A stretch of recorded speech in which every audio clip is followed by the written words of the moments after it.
जय गुरु जी, जय भोलेनाथ। आत्मा स्वामी, परमात्मा स्वामी, राधा स्वामी।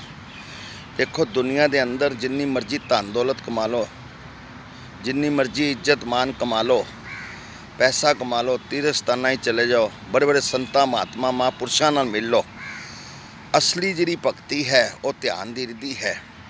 असी राती सो लैने, सानू 5-7 घंटे का सपना आंदा है। इस तरह साढ़े 50-60-60-70 साल का सपना होंदा है। सब कुछ जिसम रूपी च रह के एक सपना है। सब तो वड्डी भगती है, भजन सिमरन है, कोई ध्यान है। जिस ध्यान किया उस ज्ञान पाया। सुनो प्रेमी प्रेम की बात, जिस ध्यान किया उस ज्ञान पाया। असी उस परमात्मा के अगे, इहो परमात्मा के अगे प्रार्थना करने कि है सच्चे पिता परमात्मा शब्द रूपी सानू ध्यान लगाना सिखा दे। देखो, असी जदों सोने आ, बड़े हज़ारों किस्म दीयां गल्लां साडे मन में ख्याल आते हैं, सानू नींद नहीं आती और असी कई चीज़ां ते चिंता ला लैंदे आ, लैन देन ते चिंता ला लैंदे आ और दुनियादारी दे विच साडे उत्ते इन्नियां दिक्कतां और इन्नियां परेशानियां आंदियां ने।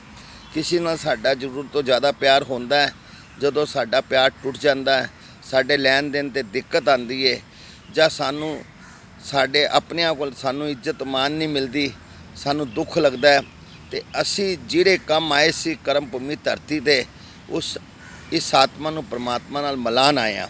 और वो परमात्मा दे अगे असी प्रार्थना की सी कि सानू इस कर्म भूमि धरती ते भेज। असी इस धरती ते जिहड़ी कर्म रूपी तू इतना कुछ सच्चे पातशाह सजाया है, असी उन्होंने तेरी दया मेहर दे नाल देखांगे। असी इस दुनिया में आके इन्ना प्रेम प्यार वधा लैंदे आ, असी उन्होंने भुल जाने कि असी आए की करन, असी कर की रहे हैं। और इन्ना प्रेम प्यार वधा के इस चीज़ों नाल प्रेम प्यार करके और इस चीज़ों की गुंजल च पै जाने और मरदे और जमदे हैं, बार बार मरदे हैं, बार बार जन्म लैने हैं। और साडा इस दुनिया दे विच मोह माया इन्नी पै जाती है कि असी सच्चे पिता परमात्मा नूं भुल जाने।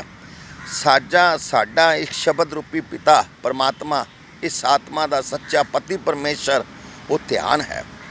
असी ध्यान ते बहना है, अखा बंद कर लैनी ने, अंतर ध्यान देना है। साडे अंदर तीसरी जोत जल रही है, तीसरी अख है।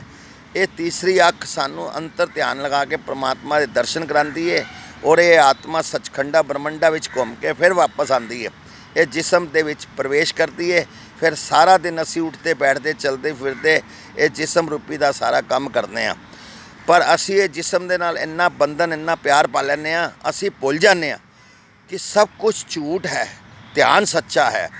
जदों ये जिसम साडा पूरी तरह, जदों सारे कर्मां दा हिसाब खत्म हो जाऊगा, फिर जदों ये आत्मा परमात्मा घर जाएगी तो बड़ियां दिक्कतां और बड़ियां परेशानियां आंदियां ने। फिर असी सोच विचार करने आ, ओहो ये की हो गया है। और जदों इस जिसम रूपी किराए के मकान विचों परमात्मा ने इस आत्मा नूं कढ़ लिया, ये सारा जिसम सामने पिया होगा, साडे बाल बच्चे, साड़ी सारी जिंदगी की पूंजी धरी धराई रह जाएगी। असी फिर इस जिसम में प्रवेश नहीं कर सकते। असी जींदे जी उस परमात्मा नाल किवें मिलांगे जदों सारे बंधन असी सारे छड्ड के ध्यान लगावांगे। और ध्यान लगाने विच सब तो सौखा काम है। दुनिया जिसम रूपी सारे काम औखे ने, मुश्किल है। और ध्यान दे विच तुहानूं उस परमात्मा नूं कोई चीज़ पेश नहीं करनी। दुनिया विच कोई ऐसी चीज़ नहीं बनी जिहड़ी उन्होंने पेश करके तुसी उस परमात्मा नाल मिल सको। जे तुहाडे कोल कोई सब तो महंगी चीज़ है, अखां दे अथरू उनकी याद विच जिन्ने 2 आंसू बहाने सीख ले, उनका ही ध्यान लगना शुरू हो जाएगा। और तुसी आंसू भी बहाने की लोड़ नहीं, सिर्फ ध्यान लगाना है। तो जिस दिन तुहाडा ध्यान लगना शुरू हो जाएगा, फिर तुहानूं पता चलेगा कि इस धरती ते कर्म रूपी च आके सानू कितना सुख लेना चाहिए सी। असी ये बंधना विच पै के किन्ने दुखों और मुसीबतों विच अपना वक्त कटने आ। एक एक मिनट, एक एक सेकंड, हर चीज़ परमात्मा ने इस धरती कर्म रूपी उत्ते बड़े सुख रखे ने। पर जदों ध्यान लगना शुरू हो जाएगा तो असी जिंदे जी उठते बैठते चलते फिरते उस मालक का ध्यान लगाना है। इस धरती नूं भी स्वर्ग समझ गए। ध्यान जिथे लगेगा, जदों आत्मा परमात्मा घर जाएगी, वो भी स्वर्ग है। तो स्वर्गां विच रह के स्वर्गा ही जाना है। असी कर्म भूमि धरती ते घूमन फिरन विच नहीं आए। मरो जम्मो, असी मरन जम्मन वास्ते नहीं आए। ਅਸੀਂ ਕੋਈ ਐਸੇ ਸੰਤਾਂ ਮਹਾਤਮਾ ਮਹਾਂਪੁਰਸ਼ਾਂ ਕੋਲ जाना है जिहड़े सानू ध्यान लगाना सिखा देन, और जिस ध्यान किया उस ज्ञान पाया। सुनो प्रेमी प्रेम की बात।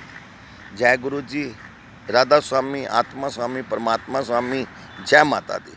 सब दा भला करी सच्चे पातशाह, सब ते सिर ते हथ रखी, सब नू ध्यान लगाना सिखा दी। जय गुरु जी।